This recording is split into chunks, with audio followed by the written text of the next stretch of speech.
Deterrence is a situation where the adversaries in a conflict are discouraged to attack each other for fear of unacceptable retaliation. Deterrence is a situation where the tensions between the adversaries are relaxed. Both these words are commonplace in discussion of the Cold War, but these words had their origins long before the Cold War. The Cold War, after World War II, became a situation when the two superpowers, the USA and the USSR, confronted each other along with their allies and camp followers. This is a confrontation which was total in nature: ideological, political, economic, military, and above all, nuclear. This nuclear confrontation is relevant for understanding the word deterrence.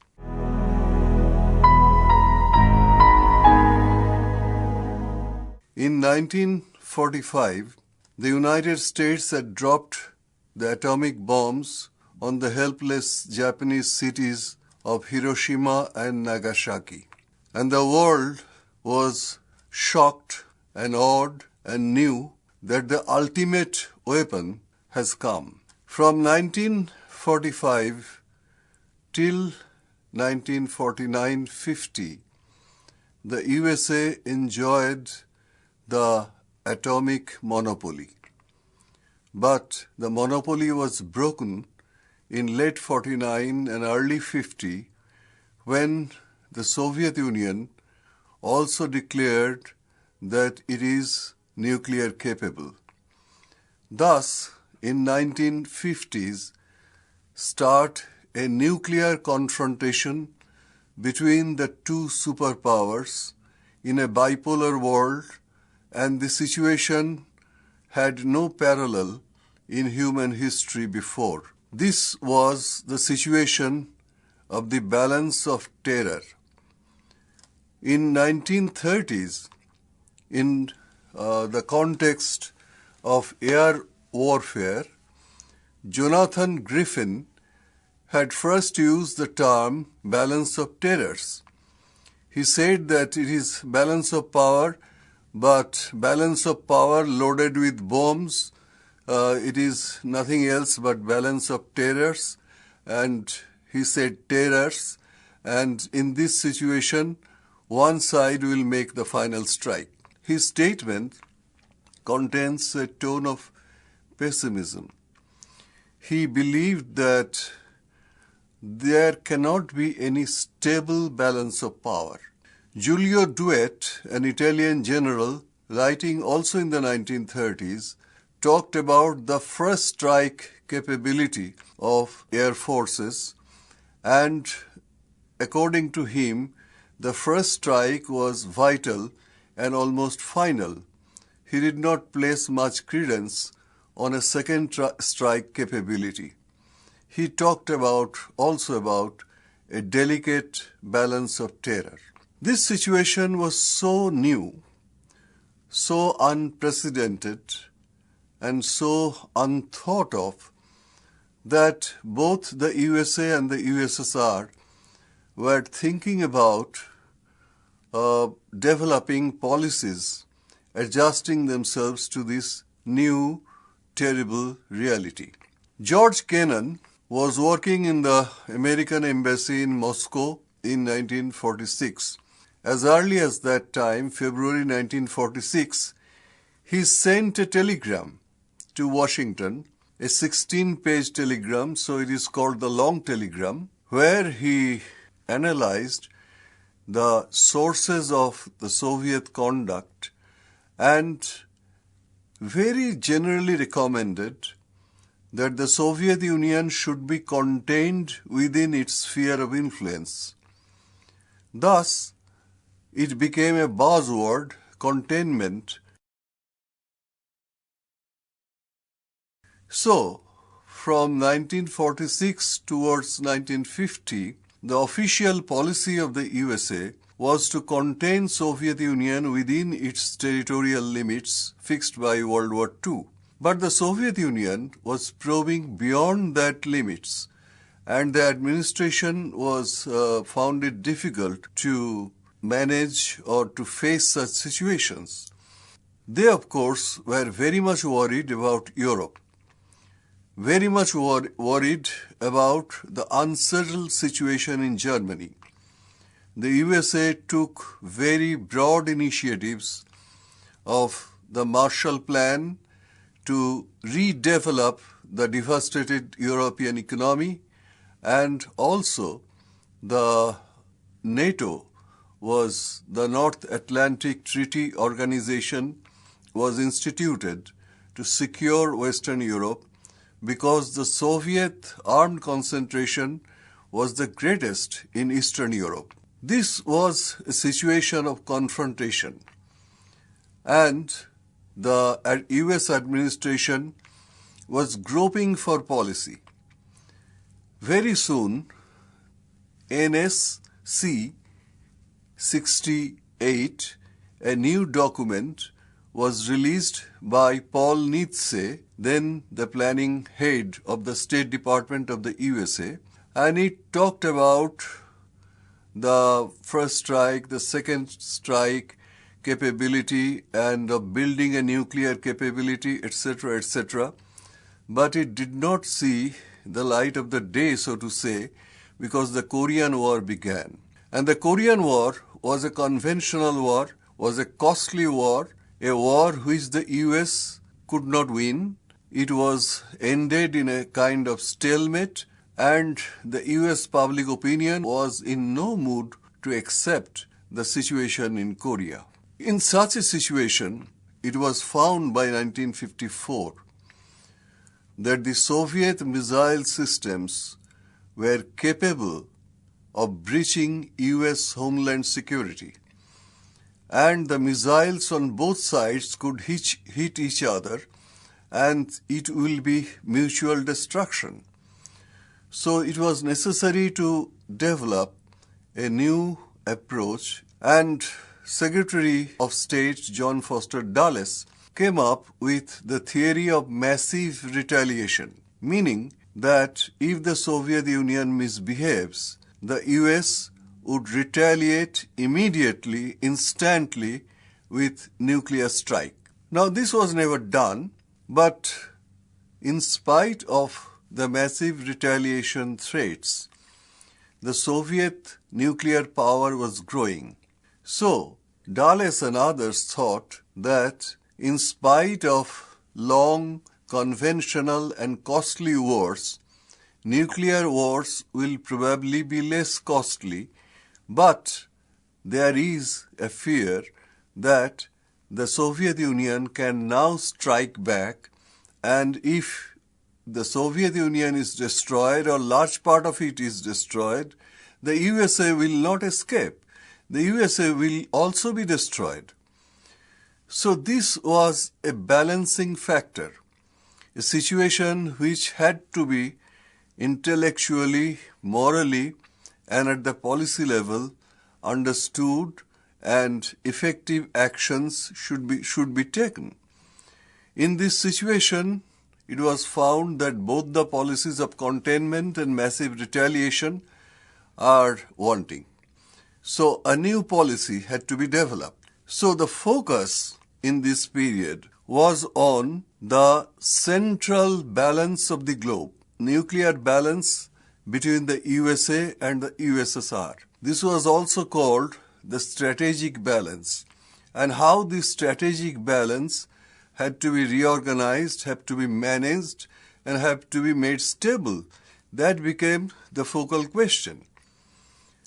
As a result, a new area of research has developed where scholars from various fields have contributed.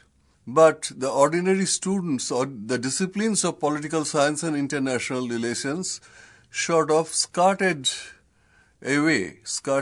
off this particular field of study, which is obviously very important.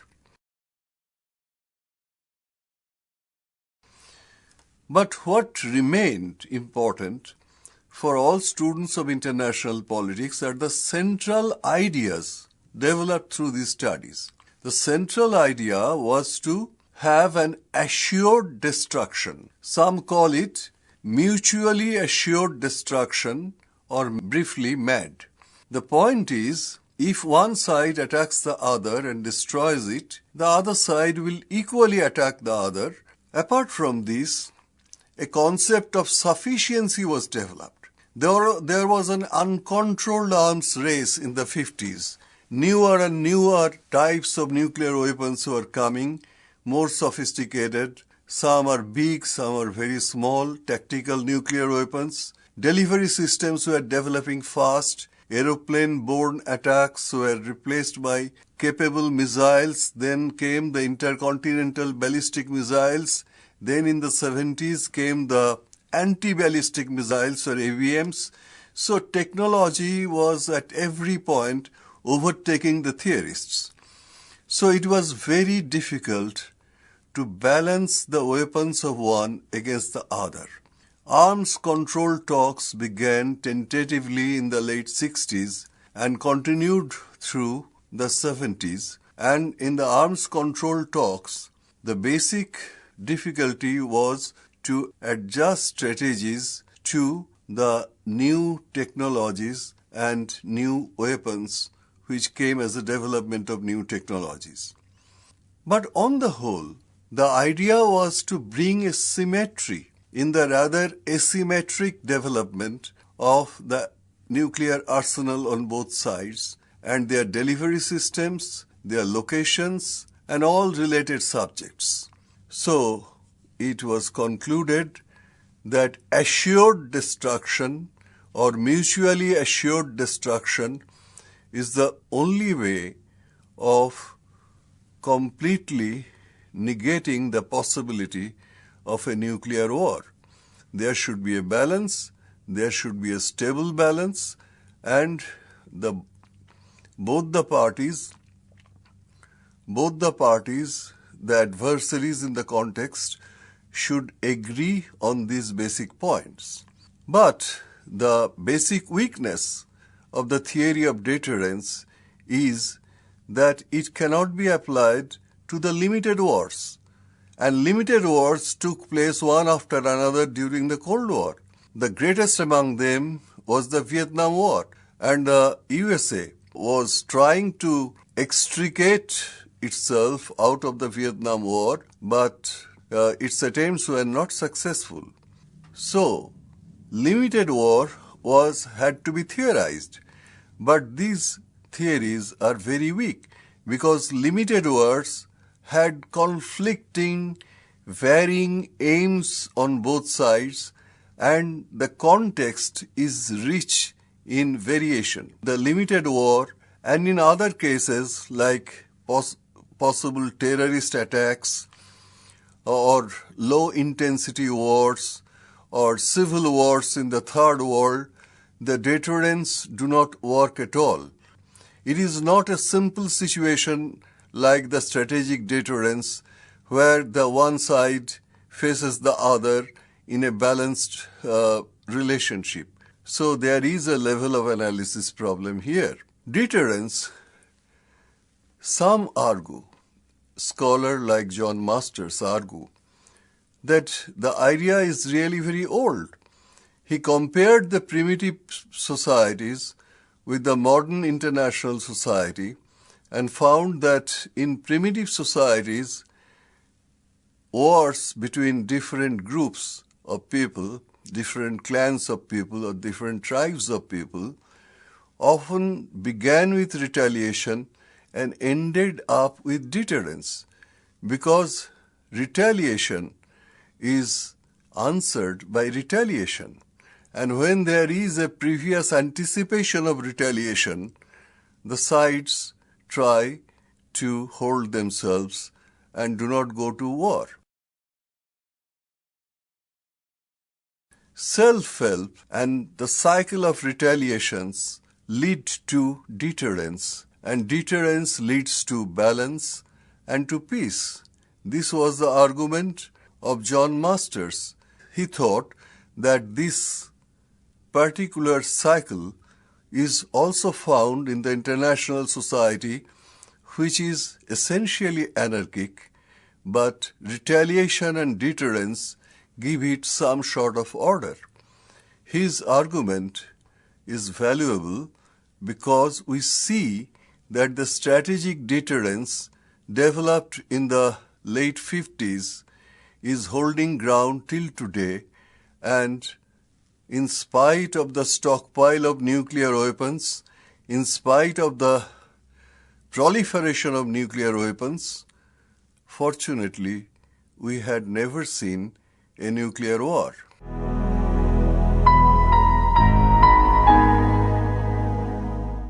Détente is a concept which Morgenthau argued could develop only under the condition of balance of terror. Otherwise, it was a part of the French diplomatic lexicon for a long time, but it was not a part of the daily practice of policy making anywhere. Détente developed in the 1960s, but détente, like deterrence, also has a long history. We cannot go into the details of that history, but the point is the USSR had always been trying to develop a closer and friendly relationship with the West.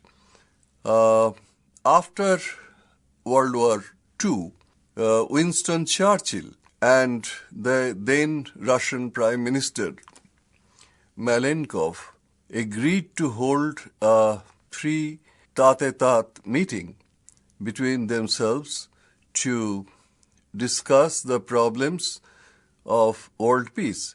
But the US administration of that time was not enthusiastic about such a direct meeting. Churchill was certainly very disappointed, but the proposal was not followed up. The Soviet Union, after the death of Stalin in 1953, was going through a war of succession, and in 1956, the 20th Party Congress of the Soviet Communist Party, Khrushchev declared that peaceful coexistence is a better policy than the future of a nuclear war and the prospect of no existence. This was opposed. This was opposed inside the Soviet Union and throughout the communist parties of the world, and the greatest opposition came from the Chinese Communist Party, which believed that a nuclear war is a necessary evil to prepare the world for a socialist transition, and China as a state newcomer to the situation was keen on having nuclear weapon. But on this question, the difference between the People's Republic of China and the USSR was growing from the 1950s. It was not known to the outside world till 1956, but it had a deeper origin, and it ultimately escalated in the late 60s into almost an open conflict, a conflict at the borders, a conflict regarding ideologies, a conflict which might erupt, might escalate into war, many believed at that time. In fact, Khrushchev, after the Cuban Missiles Crisis, had conveyed his concerns about China to the US leaders. The US leaders at that point of time did not reciprocate, at least no policy change was initiated. The policy change was initiated in the late 1960s and very dramatically. It had a precursor, so to say, in the policy of German Chancellor Willy Brandt and his policy of Ostpolitik, that is, politics for the East, of the East, which he adopted in the late 1960s. Ostpolitik was welcomed by the Soviet Union because it would relax tension on the western border of the Soviet Union. It could reduce its army presence there, and the USA was discouraged by the German people to place new types of missiles on West German soil, and in general there will be an atmosphere of friendliness. But that was not the main reason. The reason was, at that moment, the Soviet Union was praised on the Western Front by Germany and in the Eastern Front by China. So they had a two-front problem. Dr. Henry Kissinger, the Secretary of State of USA, understood the subtleties of this situation. He, on a secret visit, flown dramatically from Pakistan to Beijing, had direct talks with Mao Zedong and Zhou Enlai, and built a bridge between China and the USA, which was not there. In 1971, Nixon had visited China, and very quick changes followed. The Chinese group, the Gang of Star, which termed the Soviet Union as the social imperialist, was against any kind of rapprochement with the USA. But Zhou Enlai and Mao Zedong decided that there should be a friendly relation with the USA, and the relation started. China became a member of the Security Council. China was opened up, and after Mao's death in 1977, China took a U-turn and became a capitalist society, had a phenomenal growth rate, and became a very big power and potentially bigger power in the 1980s. So the result of this secret visit of Dr. Kissinger had opened the door for all these later developments. The same year, Nixon had visited Moscow, and he declared that a new structure of peace will be built. Now, Brezhnev was opposed by the ultra-leftists in Moscow in his effort to ease relations with USA, but Brezhnev was constrained to ease relations because the Soviet Union needed new technologies, especially for developing the Siberian oil fields and computers. They also needed grains to feed its people. And only the USA was, at that point of time, was capable of supplying such huge amount of grains to the Soviet Union. The Soviet Union started feeding its people with American grains, and thus there was a balance of payment crisis between the Soviet Union and the United States. The USA was only importing furs and diamonds from the Soviet Union and nothing else. So the crisis escalated, but there was a trade and commercial relationship between them developing. That did not stop the Soviet Union from probing beyond its sphere of influence in the Middle East, in Africa, especially in Angola, and its last such probe in Afghanistan proved to be very fatal. The Soviet Union virtually occupied Afghanistan, and a right-wing US President, Reagan, opposed Soviet Union, and with the help of Pakistan, helped the jihadi forces against the Soviet occupation of Afghanistan, and thus it was the first step, the baby little step for the creation of what is now known as the global terror. The US policy had a role in it. At the same time, the USA was supporting the last of the numerous rebellions in Eastern Europe, and Eastern Europe was in ferment. It wanted to be free of Soviet occupation. The Soviet Union was collapsing for financial crisis and for political crisis. A liberalization of the regime by Gorbachev couldn't ultimately help the Soviet Union. The Soviet Union is gone, and out of its ashes rose Russia.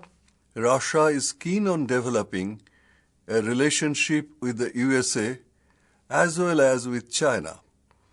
This is a sour fruit, the Chinese friendship, but presently there are signs that there is going to be a rapprochement between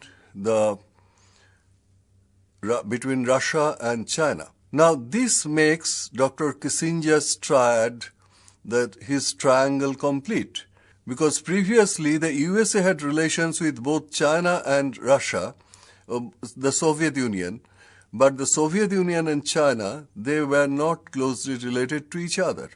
They were almost enemies, at least distant, very distant from each other. But now, if a friendship or an interdependence develops between them, it will be a threesome game. It will no longer be a bipolar world, or even some people call a unipolar world dominated by the USA. It will be a threesome game participated by USA, the USSR, and China. Dr. Kissinger believed that even systems with different beliefs and different cultures and different national interests can coexist, interact, and can develop a system of interdependence which is a guarantee, an insurance for peace. That is perhaps the structure of peace which is emerging now, even long after the end of the Cold War. Thank you.